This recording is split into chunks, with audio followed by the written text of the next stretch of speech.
Jake was the real deal, a battle-hardened warrior, confident, maybe a little too confident. He was part of an elite team on a high-stakes mission, deep in enemy territory. Their objective was critical, and there was zero room for error. As they were setting up, a new face joined their unit for this specific op. It was a female soldier. Now, Jake had worked with women before, but this one was different.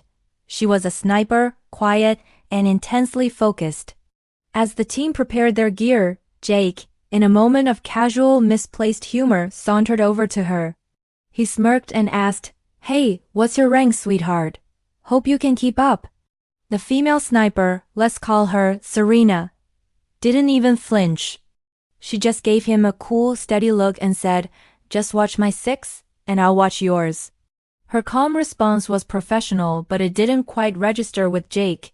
He just shrugged it off, still thinking he was the top dog in this fight. The team moved out, advancing through treacherous terrain. Everything was going according to plan until it wasn't. Suddenly, all hell broke loose. An ambush. Enemy fire erupted from multiple well-concealed positions. The team was pinned down, caught in a deadly crossfire. Chaos reigned. The radio crackled with panicked shouts. Their commanding officer was hit, and the chain of command was instantly shattered.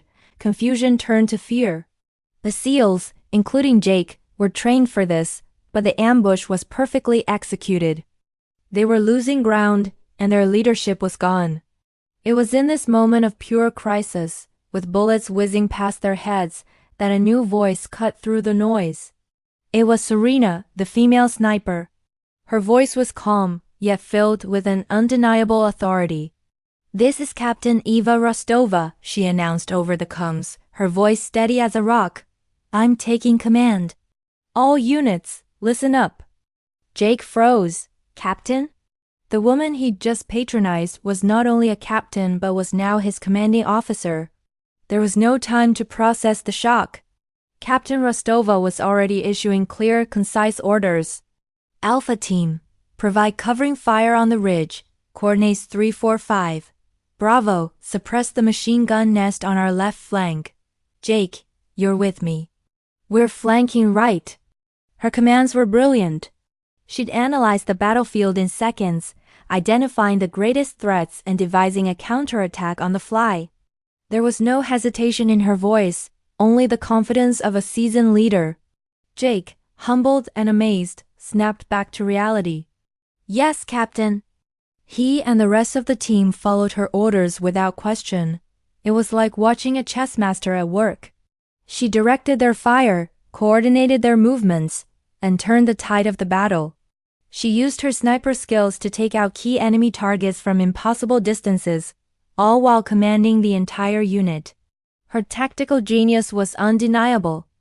Under her leadership, the team not only survived the ambush but systematically dismantled it. They pushed back the enemy, secured their wounded officer, and completed the mission. It was a masterclass in leadership under fire. When the dust settled, the team gathered, exhausted but alive. Jake walked over to Captain Rostova.